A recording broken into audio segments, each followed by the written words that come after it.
From UFOs to psychic powers and government conspiracies, history is riddled with unexplained events.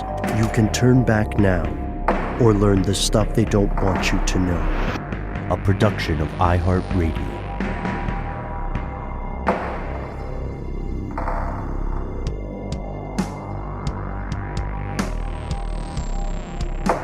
Hello, welcome back to the show. My name is Matt. My name is Noel. They call me Ben. We're joined, as always, with our super producer, Paul Mission Control Decant. Most importantly, you are you. You are here. That makes this the stuff they don't want you to know. Today, we are diving headlong into the murky, often disturbing world of Hollywood. Old school class, capital H Hollywood. This is a backstage look behind the glitz and glamour into the world of drugs, crime, assault, and just maybe conspiracy. So before we get to the meat of today's exploration, before we get really into the bowels of conspiracy here, I have to ask, none of us actually met Marilyn Monroe, right? Is that correct? No, not personally, though. Shout out to friend of the show, friend of all three of us as individuals, Sarah Cottonoff. This is an episode she's been screaming for years now. Yes, shout out to you, Sarah. Thank you for tuning in. If this is an episode you listen to, we should text her. What about you, Matt? Did I meet Marilyn Monroe? Unfortunately, Marilyn Monroe? I was not around in the 60s, but yes. Reports of Matt's illicit affair with Marilyn have been largely exaggerated. Just putting that out there. Definitely.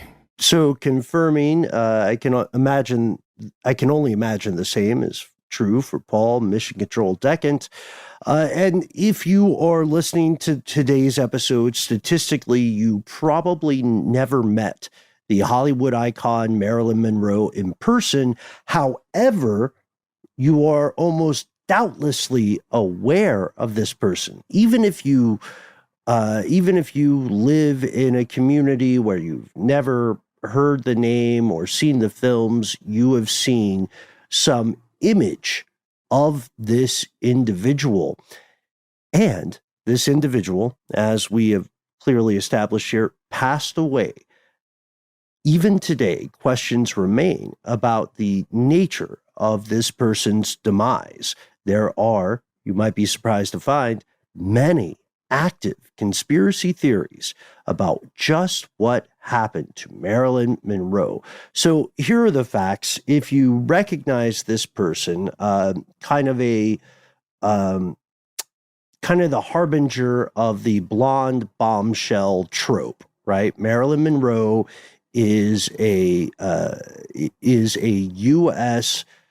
star of the screen, right? Also known as a model, a pinup model, and has been depicted, parodied, paid homage to in so many works of fiction. But who was she really? I guess the first thing we have to say is that she didn't start out with the name Marilyn Monroe. No. The person we knew as Marilyn Monroe was born Norma Jean Mortensen. She was born on June 1st in 1926 in the great city of Los Angeles. And as you said, Ben, she's known for a lot of things, mostly, weirdly enough, for being a looker and for being very alluring in the way she spoke and her physical mannerisms. She's one of the first people that you couldn't take your eyes off of the film when Marilyn Monroe was on it. And that just became a thing that everybody, an image of Marilyn Monroe became something that everyone wanted to get their hands on, to be able to take one, to have a picture of her. It's very interesting to see how she isn't necessarily the beginning of that kind of celebrity culture, but she's definitely maybe exists at the pinnacle of it. Right. Sort of like Edison never invented the light bulb, but popularized it. So the thing is, Monroe's life, or Mortensen's life, was far from perfect, especially in the early days.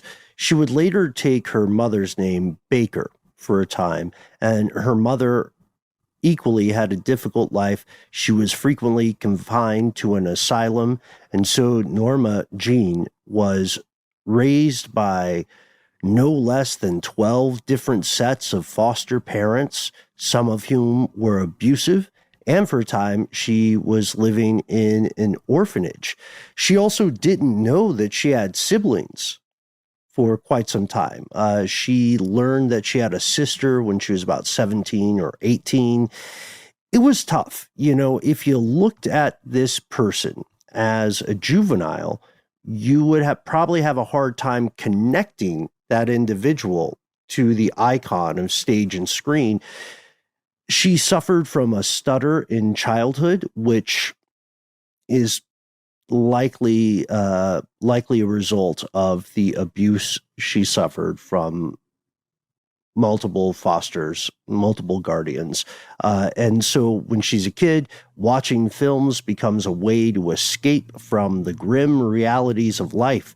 Early on, she says, I want to be an actress. This is very important. She doesn't say, I want to be a model. She doesn't say, I want to be, I want to be a Kardashian or whatever the equivalent would be nowadays. She just says, I want to escape. I want to be someone else. And while she's thinking of this, she doesn't immediately start off as a model. She, if things had gone just a little bit differently, she may have spent the entirety of her career working at aircraft factories or munition factories.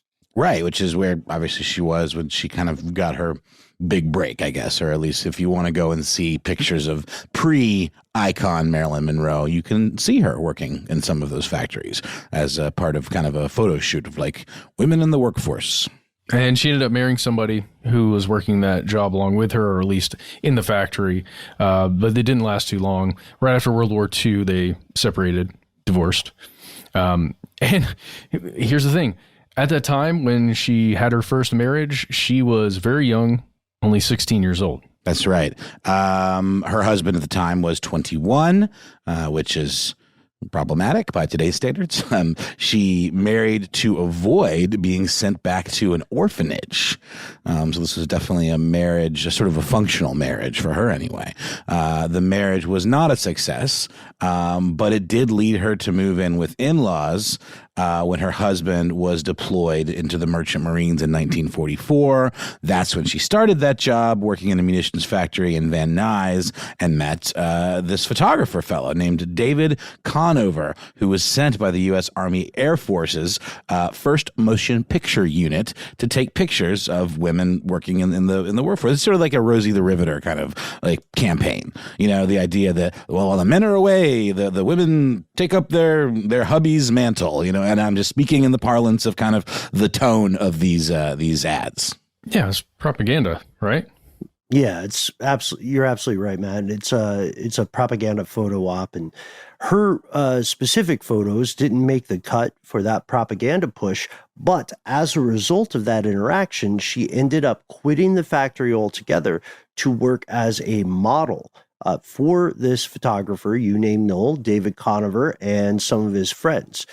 The next year, it's 1945, she signs her first modeling contract. This is with something called the Blue Book Model Agency. It is owned by someone named Emmeline Snively. And the suits at this agency, again, there's a lot of misogyny at the time. The suits at this agency say, you know what, Norma Jean, you're more of a pinup model than like a high fashion runway type. So we're going to put you in more pinup-y situations. And she worked her ass off. This is when this person dyes their hair blonde and straightens it and becomes a hit in no less than a year. What is pinup versus high fashion? I just don't understand maybe the difference. pinup is, I mean, I think it's seen historically, or at the time, it was a little bit more, not trashy. It wasn't pornography, but it was definitely high fashion. It was much more about, fine clothes and society and all that. And pinup was considered a little bit more prurient or broad, and sort of like maybe Maxim magazine versus Vogue. Okay. I would say, again, practicing the misogyny at the time, they are looking at body shape, and they're seeing a woman with curves, a woman who is buxom and not quite a fashion plate for a weird dress from an Italian fashion house, right? So that's what they're looking at. They're looking at kind of sex appeal, if we're being frank. And so 33 magazines, less than a year. Things that other models would absolutely dream of. She begins using a pseudonym, Jean Norman, because even though this is before the days of social media, she's probably already got some weirdos writing some weirdo letters.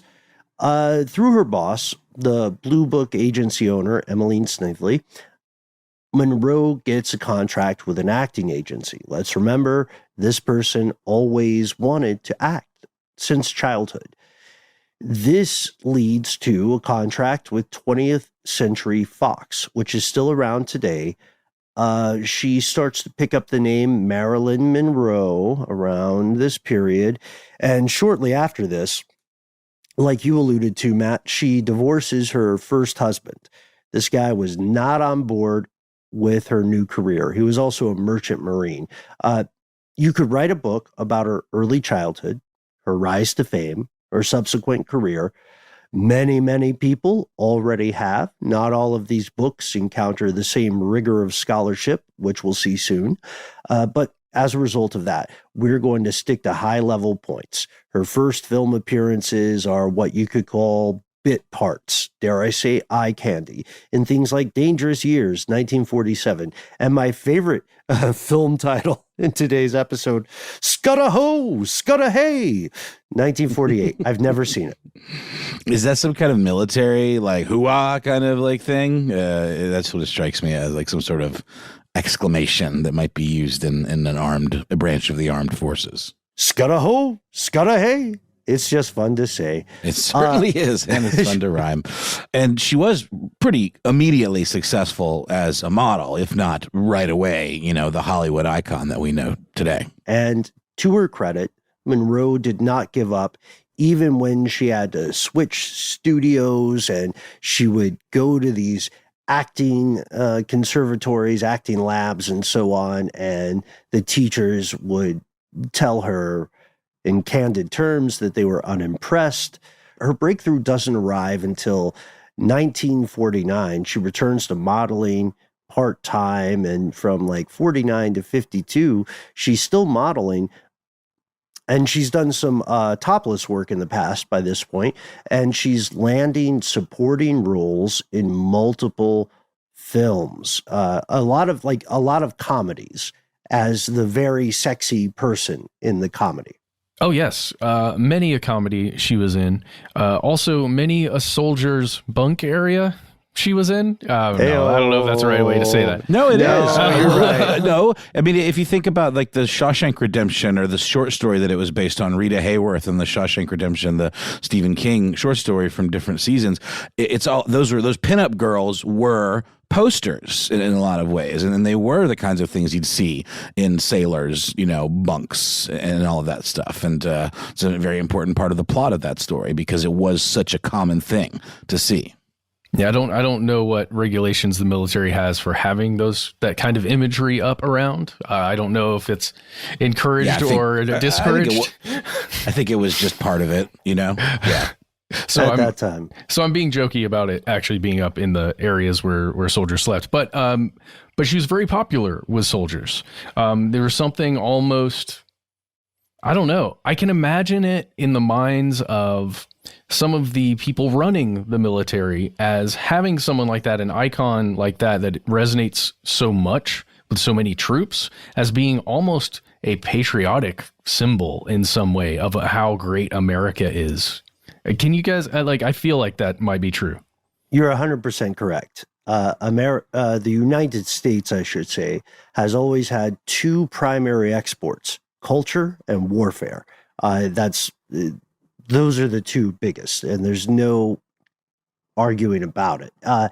She was also called Cheesecake Queen in 1952, which was both a reference to her appeal among soldiers in the Korean War, as the U.S. calls it, and their favorite wartime food, which was cheesecake. Wasn't cheesecake photos and stuff like that kind of like edgy, sort of sexy pictures?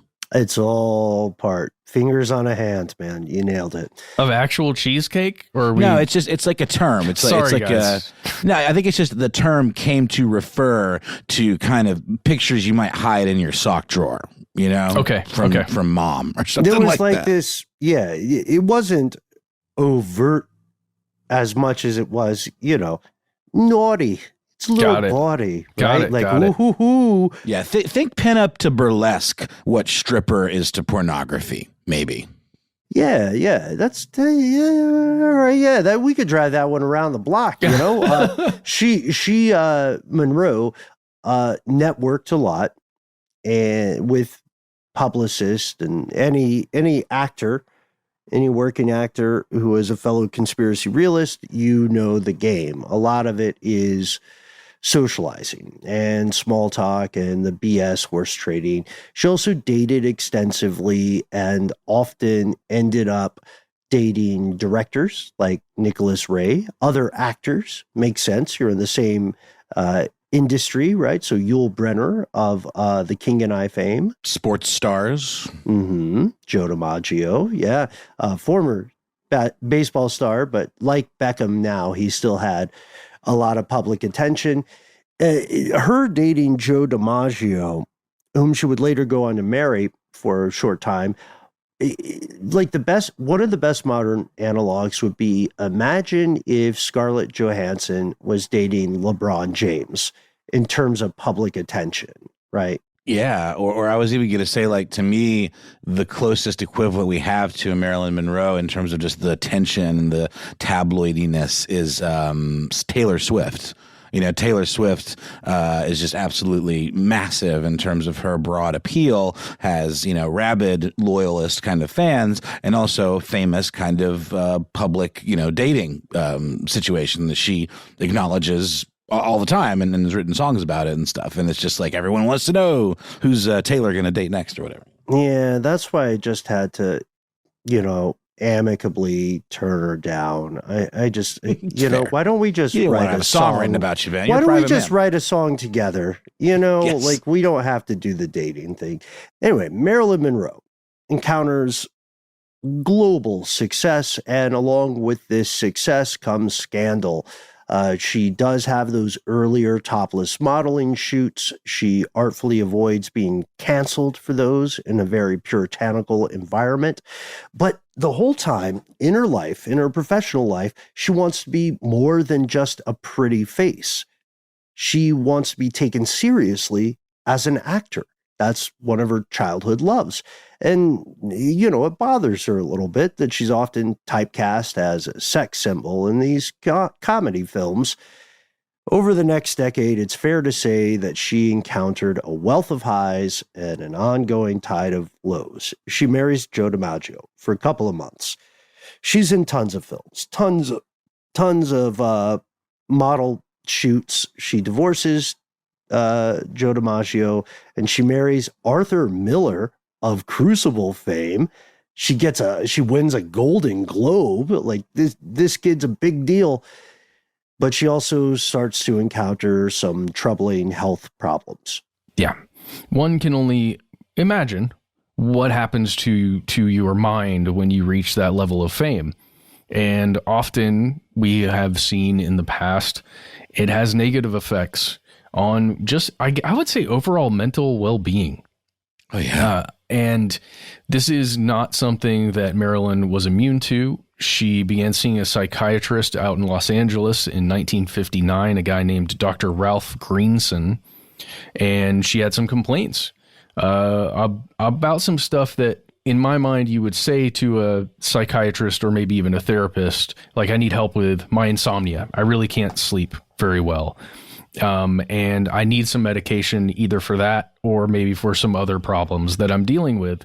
But it did appear, at least according to reports, that she was requesting quite a bit of medication, to the point where this particular psychiatrist, Greenson, believed she was at the point of or nearing the point of being addicted to these pills. Well, that's what we know happened with Michael Jackson, and possibly to a lesser degree with Prince. But Michael Jackson was, having such a hard time sleeping. I think his personal doctor was prescribing him something called propofol, which is like not intended for that kind of use. And often when you're that level of famous, you kind of surround yourself with people that kind of give you whatever you want and don't really call you on it. And that could include, no slander to anyone in the medical profession, but some people in the medical profession. This guy seems to have seen the signs and perhaps tried to intervene, though, which is a good thing. He'll come up later in the story. We're giving some background here. Yeah, you're both absolutely right. The very last film that Monroe completes leads to rumors that she was difficult to work with. Important to note, these were not new accusations. Various directors had said similar things in the past. She had also talked on record about how photo shoots were easier, right? So she gains a reputation for being, quote unquote, difficult. During the making of The Misfits, she was allegedly consuming pills and alcohol to the point that filming became difficult. Monroe and her husband at the time, Arthur Miller, start to fight a whole lot. And after the film is concluded, they separate. On May 19th, 1962, Monroe famously attends the birthday party of John F. Kennedy. She performs a custom-written version of the Happy Birthday song. Less than 3 months after this, she dies.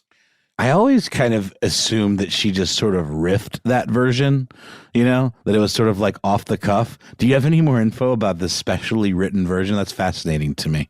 Yeah, she could have freestyled. She's tremendously clever. And at this point in her life, people had started to respect her acumen as a comic and as an actor, which is all she really wanted, I think. Oh, yeah. I guess, that version, when she sings it to him famously, turned a lot of heads because it's incredibly flirty and very, directed at the president. And I think that maybe is what started a lot of people asking questions about the nature of their relationship. Was there any difference in the song besides the sultry nature of the performance?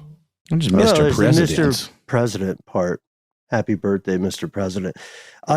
Look, this is all happening at once. And again, this is a very high level view. Unfortunately, the person known as Marilyn Monroe is discovered dead in her home on August 4th, 1962.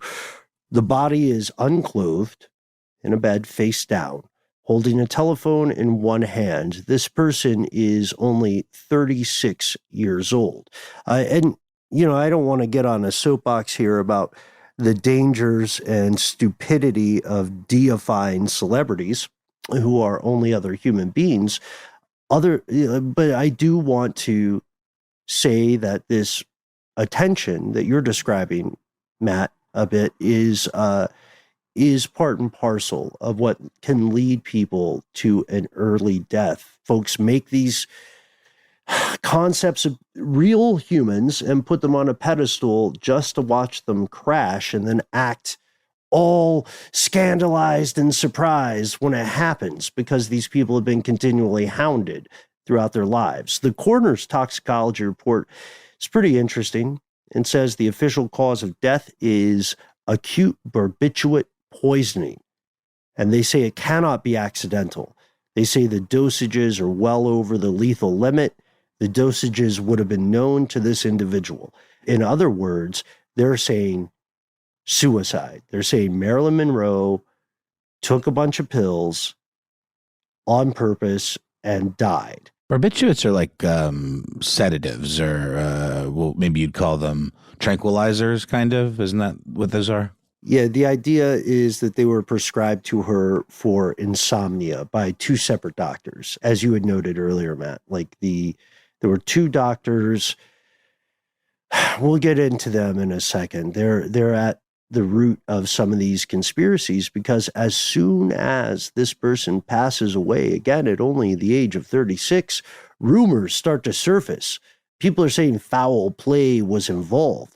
And even now, in 2023, decades later, those rumors of conspiracy and allegations of a cover-up continue. So did one of the world's most famous people at the time really take her own life through suicide or accidental overdose? Or is there more to the story? That's what we're about to explore after a word from our sponsors.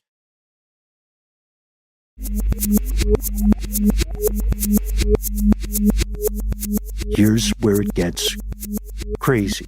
Hey guys, just a couple of things I just want to understand before we get into this. She, to the best of our knowledge, she was found unclothed with her hand on the telephone. That is like official. That's the official story as of this moment. Yeah, that continues to be the official story. And her body's discovered in the wee hours. So it's like, depending on whether you're a daytime or a nighttime individual, it's either late in the evening on August 4th or early in the morning on Saturday, August 5th. Got it. Okay. Before dawn. Got it. I wanted to make sure I understood the day. Yeah. The questions surrounding the death, it's interesting. If you follow this story, you know that Los Angeles law enforcement, the district attorney, actually started looking into this. They reviewed the case in 1982 because of all the questions and claims surrounding this tragic demise. Spoiler, their official position is that the first coroner's account is correct, and there's no evidence to support the idea that Monroe was murdered. So maybe we start here with these questions. Whatever people are digging up, it was enough that in 1982, the district attorney did start to re-examine the case. Maybe we talk through some of the leading conspiracies, the leading theories, and evaluate them along the way. What we find is really interesting from a folkloric perspective. Everybody had a pet theory about this woman's death, and they started, this is just me, this is like a bad idea. I would say that what we see happening is that people would cherry pick earlier claims without looking into the evidence, present those as fact, and then build their own spins on it. It's really weird. If you look at the first printed allegation of conspiracy, it's not a book. It's not a big deal in the public consciousness. It's by a guy named Frank A. Capel. It's a pamphlet, self-published. It's a zine, basically. It's called The Strange Death of Marilyn Monroe, 1964. Frank A. Capel is writing about this through a very specific lens. He is an anti-communist conspiracy theorist. Yeah. And he sees Marilyn Monroe as this commie agent who has essentially infiltrated the U.S. government at some of the highest levels with Robert F. Kennedy. And a communist, he says. And so the idea is that Marilyn was going to at some point expose that she and RFK were having some kind of affair. And in order to stop that from happening, RFK got his, in this person's mind, communist cronies to do the deed, to take her out, make it look like she overdosed on barbiturates. And he was like, think about it. Arthur Miller, also a communist, also a red. Look at her doctors. I bet they're commies too. What we're looking at is a communist conspiracy. Well, this was the height of like Red Scare kind of propaganda and people being blacklisted and all of that stuff. And, you know, the House Un-American Committee and all of that. So it really was kind of like a witch hunt of a time, which, if I'm not mistaken, is what Arthur Miller wrote The Crucible about. Just that whole, atmosphere that he was swept up in very much. You guys, have you heard of this show, Paul T. Goldman? No, but you mentioned it the other day, and I remember being intrigued. Tell us more. This thing you're mentioning, Ben, as this guy who wrote the pamphlet had this lens in front of him of communism. It's very similar to me in the way this show I would recommend everybody watch if you have. I think it's what is it on Peacock maybe. He had a very specific lens that he was looking through, and it colored the way he saw all of the evidence that he was encountering over the course of this story. And I think it's very similar to that. And I think that's a really great point, Ben, that you could kind of apply to many conspiracy theories where you have a biased lens in front of you that changes the shape of what you're looking at. Agreed, Matt. I would go a step further as well and say that it is quite possible that this guy, Capel, is latching on to something that he believes has current public interest as a way of popularizing his earlier existing stuff. It's kind of like how, and I don't want to ruffle any feathers here, it's kind of like how the cool youth minister will say, well, I also watched insert celebrity TikTok video here. And what this really makes me think about is insert religious dogma. It's kind of a cynical attempt to connect on a viewpoint and enlarge that or use that as a means to leverage your own indoctrination. That is what I think Capel is doing with this self-published pamphlet that says, hey, remember that famous person you know? Here's the real reason they died. It's like the lobby into the mansion of his own communist conspiracies. Well, also, nothing screams credibility like self-published pamphlet. Just putting that out there. Well, but I see exactly what you're saying. I think my point is just slightly different in that he may have even believed it, but because he saw things that maybe weren't there, but that lens caused him to see the communist connection as the thing, right? As the connective tissue. 100%. If you own a chicken farm and you're reading about egg prices, you're going to view that through a different lens, right? And you can take things from those facts and use them, pick the ones that you want to use to further support and expand your pre-existing stuff. We're talking about confirmation bias here. Check out our episode on How to Be a Skeptic Part 1 and tune in for How to Be a Skeptic Part 2. This theory, this alternative narrative to the death of Monroe, it's not a national news item yet. It's again a self-published kind of zine level pamphlet.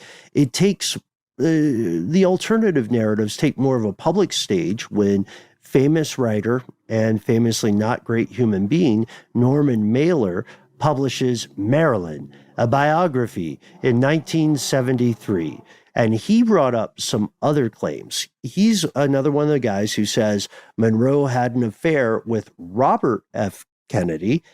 And Mailer says in his book, either the FBI or the CIA carried out an assassination specifically so they could get some sort of vague leverage. Mailer describes it as a, quote, point of pressure against the Kennedys. Why would you kill her, though? Right. Wouldn't a point of pressure be way more effective if it's a person who's alive who could talk publicly about something? Who could continue to be a dynamic actor, right, and source of information. That's a great question, Matt. And you would probably be good at that kind of skullduggery because you've got a gift for the cost benefit there. It's weird. This spawns other versions of the theory. And people say the CIA said Monroe has to die either because the Kennedy brothers shared too many state secrets with her, which made her a threat to national security, or because they were, quote unquote, getting even with the Kennedys for screwing up the Bay of Pigs. And the Kennedys, by the way, did not screw up the Bay of Pigs. The intelligence services of the United States screwed that up on their own completely. I'm just going to be honest with you. And then there's another thing to your point. Norman Mailer, who again is a tremendously gifted writer, he goes on an interview, 60 Minutes, Mike Wallace. These are the days of destination television. 60 Minutes is stuff that people believe when they watch it. What does this guy say about his book when he talks to Mike Wallace? Well, he says, I don't really believe that. I just put it in there because I know people are really into it. Like, these are some pretty good names. It's got good SEO.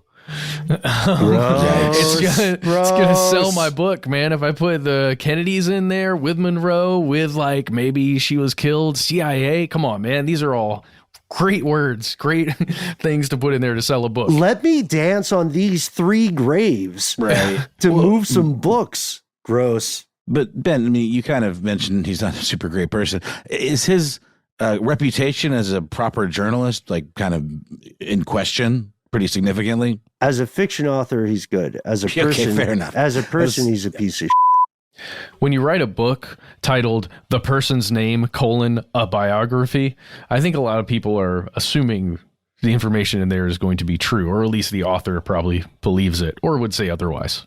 No, but isn't it's considered nonfiction, right? I mean, it's not like historical fiction. You would not find it in that category in the bookstore. Well, he didn't call it a fictional biography, and he did cash the checks. That's what I thought. And That's he was pretty rough. A terrible, terrible person.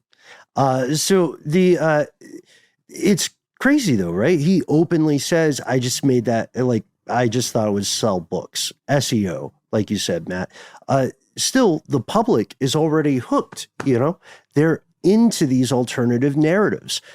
A guy named Robert F. Slatzer comes along in 1975. He publishes a book called The Life and Curious Death of Marilyn Monroe.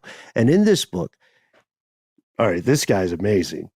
Also probably not a great person, says, look, not only did Robert F. Kennedy murder Marilyn Monroe for their unproven affair, but I know this because me, your buddy Robbie Slatzer, was married to Marilyn Monroe for like a long weekend in Mexico. For 3 days, we were married.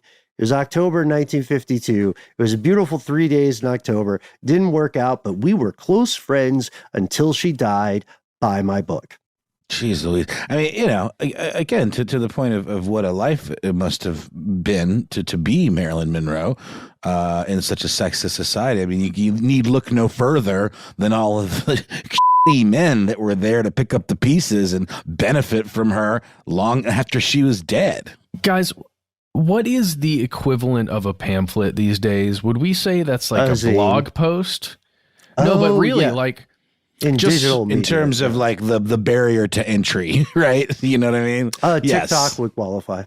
Yeah, I mean that's kind of what we're talking about here. Just somebody states something publicly about a very public person, and like, how do you, if you ever saw that thing, how could you ever verify any of the information with it? I don't think you could. Right. Donald Trump and Joe Biden, neither of them have ever come out and explicitly denied having 4 separate clone bodies. And until they deny that, how are we going to know for sure? Thank you for the comments, everybody. Here's a dance. Like, that's like the it's a TikTok equivalent. Sure. And you could see that. Yeah, it's an excellent point, Matt, because people are taking things as fact at this point in history because someone took the time to print them out. right? Most people don't have home printers at this time. Anyway, so that same year, we're still in the 70s, this journalist, Anthony Scaduto, publishes an article about Marilyn Monroe's death in a magazine called Oui, like the French word for yes. It is a not for kids magazine. It is kind of on the level of Playboy, right? And which famously had some good journalism, Playboy. Playboy did have some great journalism, and Oui magazine gets enough interest from this speculative article about Monroe's death that this journalist Scaduto becomes an author, and he publishes an adaptation, a book-length adaptation of the article, and he calls it "Who Killed Marilyn Monroe?" He publishes it under a pen name for one of any imaginable reasons. Right. He says Monroe, in this book, he says Monroe kept a red diary where she wrote down sensitive political information that she had heard from the Kennedy brothers while having affairs with both of them, that her house had been wiretapped on the order of Jimmy Hoffa by a surveillance expert named Bernard Spendle, and that Hoffa wanted to wiretap Monroe as a way of getting incriminating leverage against the brothers Kennedy. Is a red diary a thing? Or is this just an allusion to the idea that it was like communist-y? I know there are red shoe diaries. That was a very salacious television program starring David Duchovny before the X-Files. But I've never heard of the concept of a red diary. I'm just interested. Well, this to me is fascinating because I've heard about, I think it was just the color. I'm sorry, it's literally just referring to the color of the book. But in a way, it's functioning as like maybe a red diary because it is communist, Right. Because Chairman Mao Zedong had the little red book, which was a pocket-size edition of quotations. Okay. See? See? Well, yeah. But I've heard about this diary, and I didn't realize that this is the place where the concept even arose. I thought it was later, because this is 1975, we're saying? Yeah. When the concept, that's when the article is written. So that's interesting. That's really interesting. It's weird, right? Because again, we're watching folklore in real time. Mm-hmm. Essentially, we're seeing these claims get made without factual support and then get added to other, a big game of telephone, a big game of improv. Yes. And, yeah. Can we just, sorry. Yes. Go ahead. And I was married to her in Mexico for like a weekend in 52. And we've been friends ever since. This is one of the first theories, well after her death, that feels to me like it could be real. Only because she's very, very popular. She's been with all of these very powerful, popular men.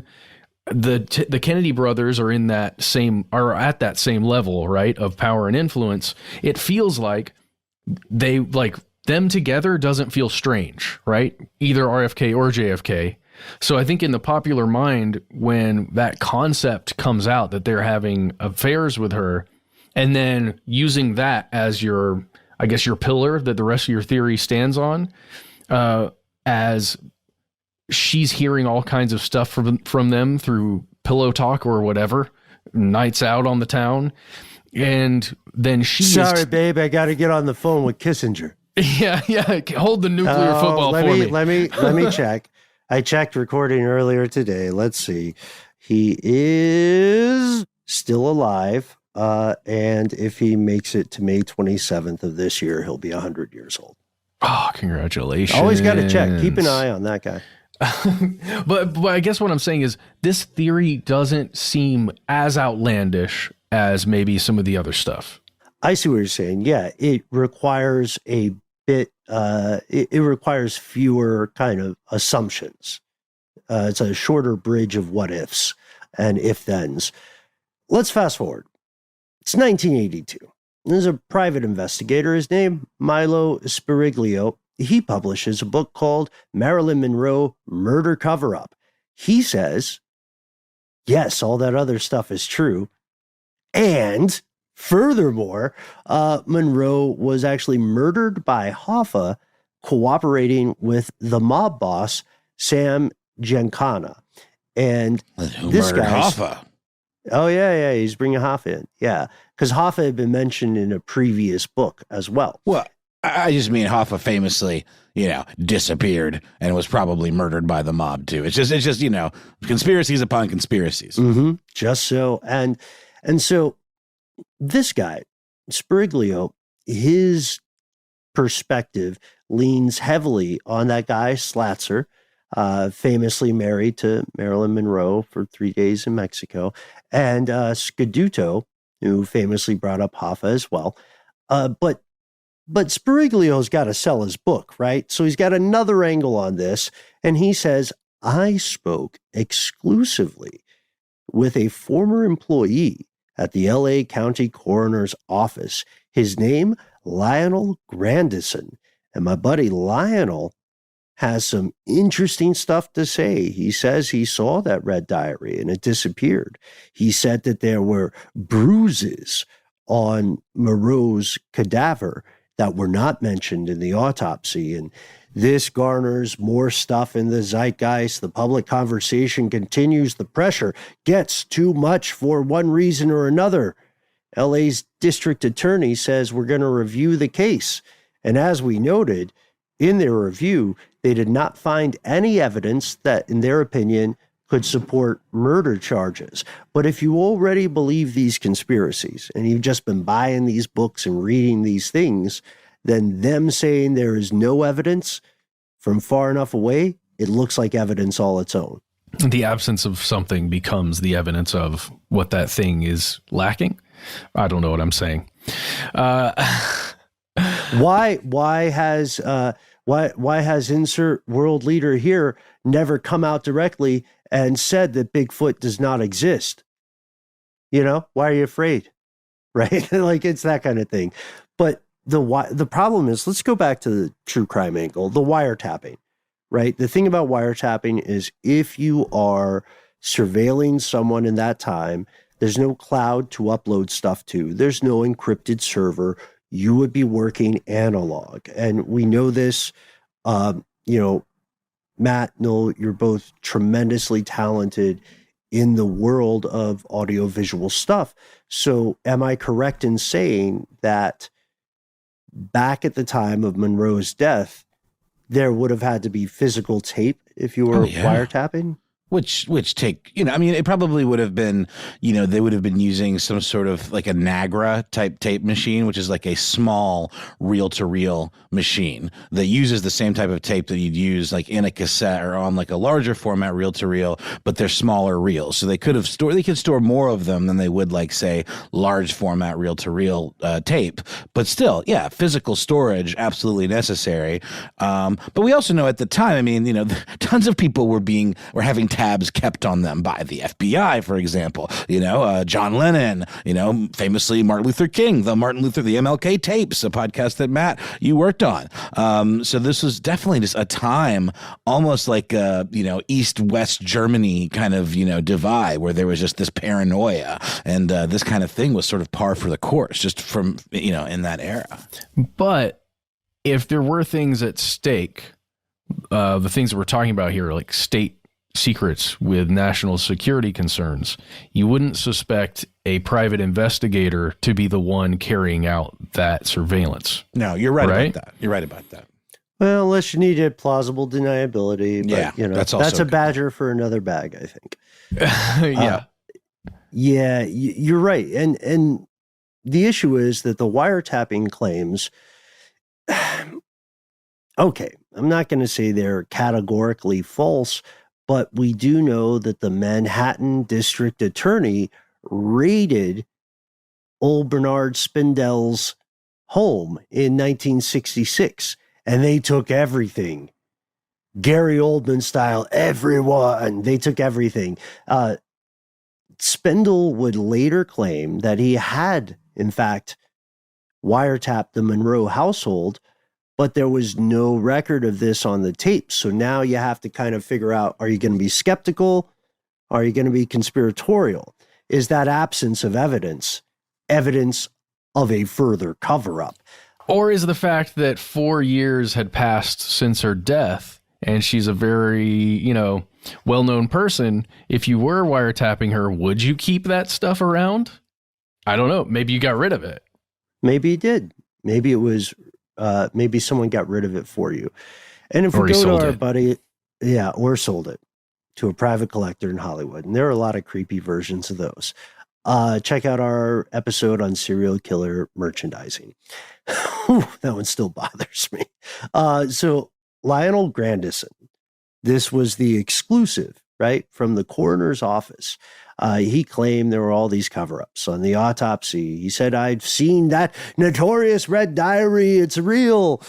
Problem is, old LG is not what you would call a reliable witness. He had been fired from the coroner's office not because he was trying to share the truth with the world. He was fired because, I kid you not, he just could not stop stealing stuff from dead bodies. That was his motivation, which calls into question his motivation for suddenly, quote unquote, realizing stuff in the 1980s. You see, curiouser and curiouser. But to that question about Hoffa that we're bringing up, the mob angle still has some adherents. As a matter of fact, in 1992, that mob boss's brother and his godson collaboratively published a book called Double Cross.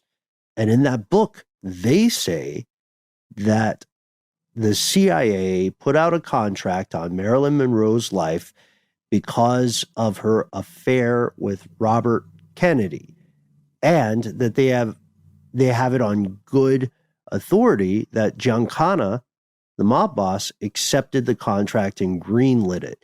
At this point, it does give you a little pause, even if you're very skeptical, because the U.S. intelligence services have colluded and cooperated with mafia organized crime in the U.S. multiple times. It's proven. They did conspire. It's not a theory. But why would they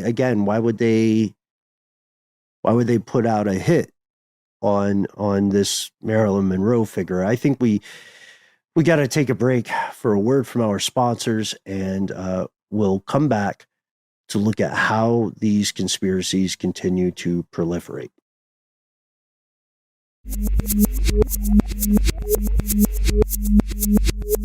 And we've returned. Maybe we fast forward to the 1980s.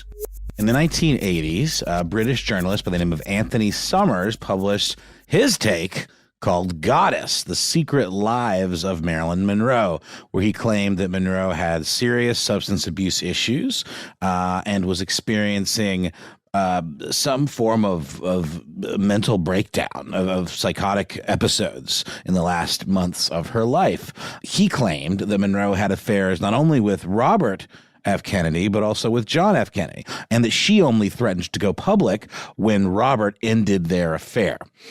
So Summers argues that RFK actually continued to enable Monroe in her addictions. RFK enabled? Didn't we not long ago talk about how JFK had a little drug problem? It wasn't little. It was a pretty tall milkshake. Yeah. And actually, you may be alluding to our previous episode on U.S. presidents and drugs. The story was the one where he was supposedly running naked around a hotel, right? Yeah, he did that part. That was old Johnny. I think that was Johnny. There were a lot of U.S. presidents who were not good teetotalers. They were definitely not straight edge, and they were definitely a few intoxicated moments away from making some very bad decisions that would result in the deaths of millions. But yeah, Chappaquiddick. Chappaquiddick. Yeah, just don't take vacations with Kennedys. Definitely don't take rides at night. So this is the issue. The idea is that Robert Kennedy doesn't want Marilyn Monroe to go public about this affair, and so he plies her with drugs. That's the idea. The issue with that, obviously, is that if you want someone to die, there are much more direct ways to do it that would also avoid having your hand on the trigger, right? So is your first reaction to lay out a mousetrap of what ifs and just hope someone overdoses? Doesn't seem like a plan with a very high likelihood of success, and apologies for that accidental pun using the word high. Anyway, like, all right, this Summers guy, he says that what happened is that Marilyn Monroe became quote unquote hysterical, and she accidentally overdosed on all these drugs, these barbiturates that were within her reach, and that an ambulance was called. And there is a guy who later swears he drove the ambulance. An ambulance was called. Monroe codes out and dies. On the way to the hospital, Robbie Kennedy wants to leave LA before the death becomes public, wants to avoid all these messy associations. So the story goes, he had her corpse returned to her home, and then off the books, government agents staged that overdose as a suicide. More extreme versions of this conspiracy theory will say that she was murdered and that the drugs that were found in her system were administered after the point of death via enema rather than oral ingestion. Like if you were taking pills, someone put the drugs all the way up her system from the opposite side. Post-mortem? Just to have the autopsy reflect different versions of it, but that seems like a lot of intestine highway to go through, doesn't it? Yeah. Wait, it got into her stomach from the bottom? Into her system, that's the idea. And it seems far-fetched, right? That seems like tough to understand. Wouldn't it be easier to insert substances via the throat, right? It just seems like a I don't know, but yeah. But the thing is, again, there are a lot of what ifs. It's important to note here that Summers is not a fly-by-night fringe dude. You know, he has done a lot of legit journalism, but later biographers have serious problems with his work. They say, okay, there's too much speculation. You're relying too much on questionable witnesses who only have second or third hand knowledge. You're accepting it as fact. And then those claims, once accepted as fact, become the basis for more claims, more books, cynically put, more publishing deals. Then there's folks like Donald Spoto, who wrote Marilyn Monroe, the biography, not a biography. You see how the publishers enjoy fighting on that one. This comes out in 1993, and he poses a theory that's a little more plausible. According to him, Monroe's two doctors that, Matt, you mentioned at the top, her psychiatrist and her personal physician, Greenson and Engelberg, respectively, had been trying to stop her abusing a drug with the brand name Nembutal, which I believe is a barbiturate. I mean, yeah, Nembutal is how I would say it. Yeah. It is something that was prescribed for people who were dealing with insomnia, but that's not really what it was, fully meant for. That was something that it got prescribed for as almost like a side gig for the drug. Well, again, same with that Michael Jackson drug, propofol. That was, usually used, I believe, as a sedative, like on operating tables. But instead, it was prescribed to help him sleep. So here's the story with this stuff. Pentobarbital or Nembutal. The idea was that these two medical professionals were concerned about the possibility of addiction. They thought there were already addictive behaviors occurring. So they said, we're going to team up. We're going to Voltron up.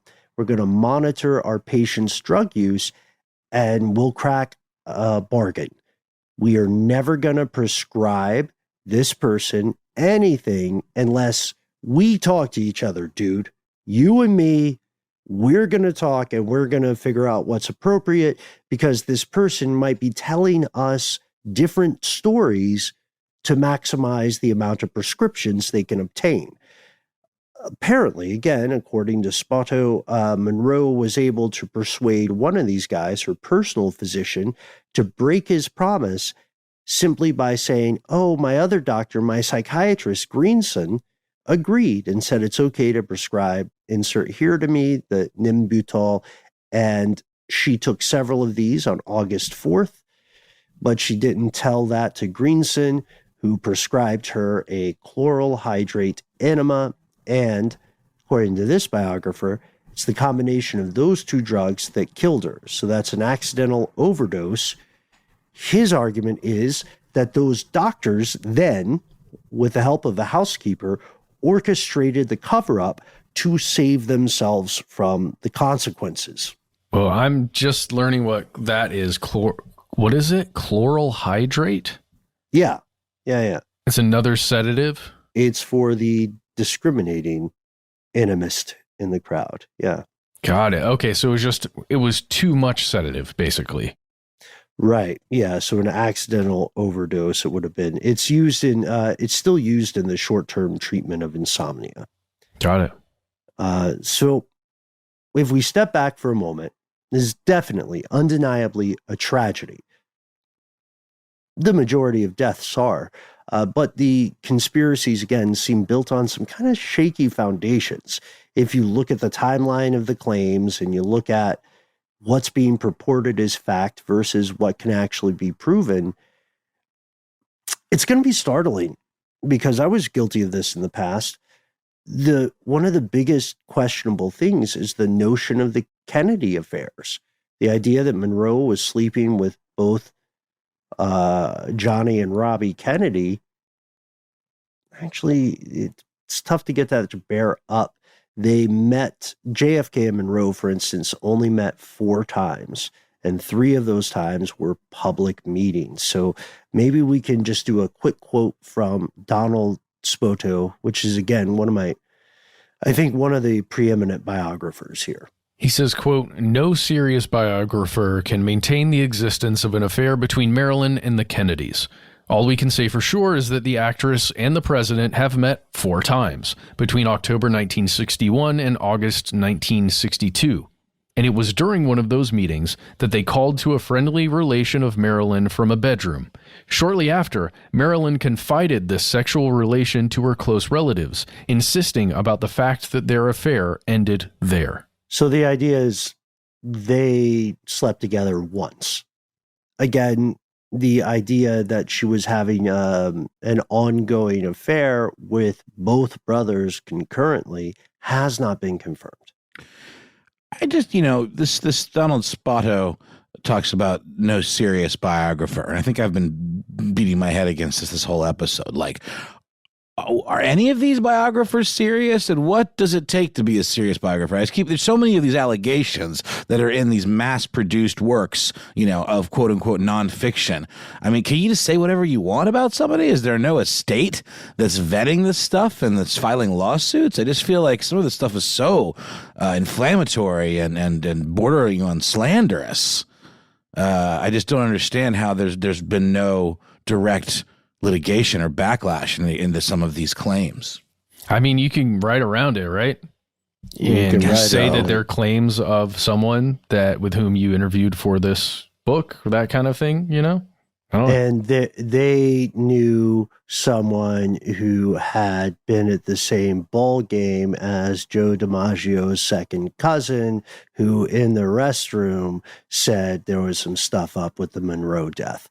It's true. And unfortunately, it's ghoulish to capitalize on these tragedies. Again, you don't have to like celebrities. I certainly don't respect the concept, and I think it's gross.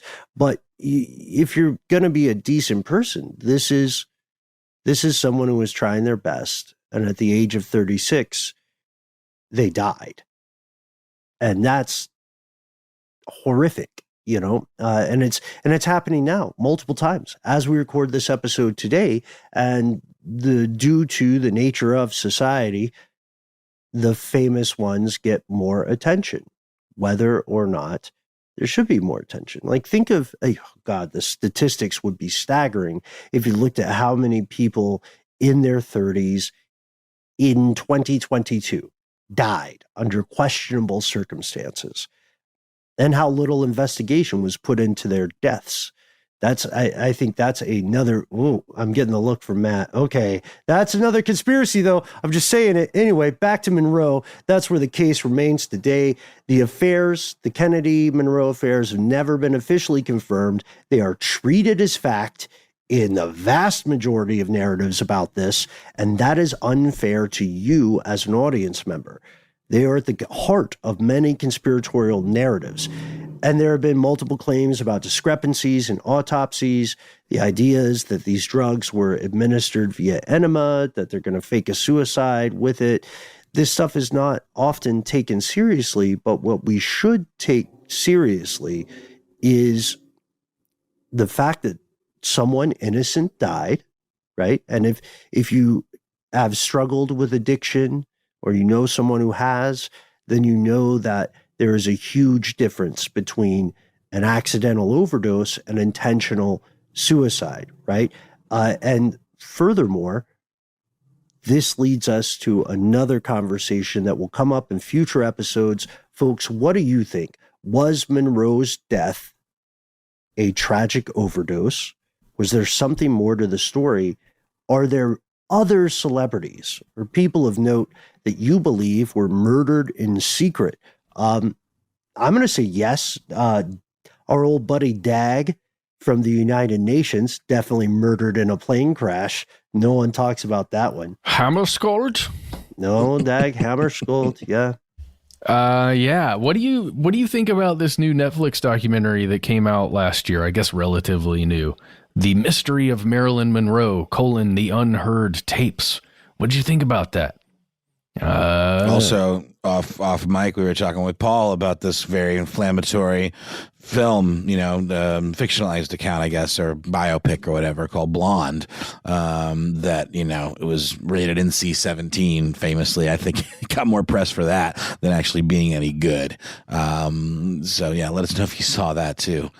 I would love to. You're saying right now, but how on earth do I get in touch with you? Well, we have good news. You can find us on all the social media hits: Facebook, Instagram, TikTok, MySpace, Farmers Only, YouTube. We're some variation of conspiracy stuff or conspiracy stuff show at that. And you might say, wait, no.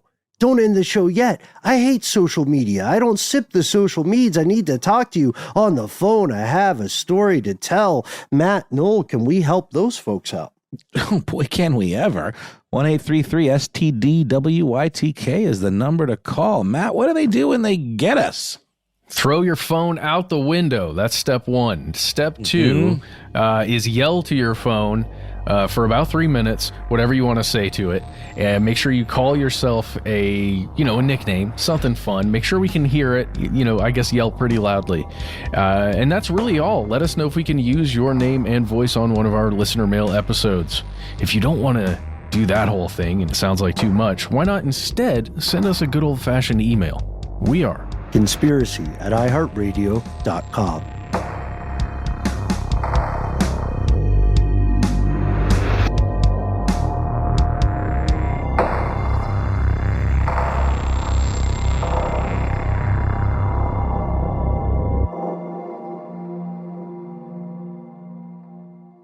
Stuff They Don't Want You to Know is a production of iHeartRadio. For more podcasts from iHeartRadio, visit the iHeartRadio app, Apple Podcasts, or wherever you listen to your favorite shows.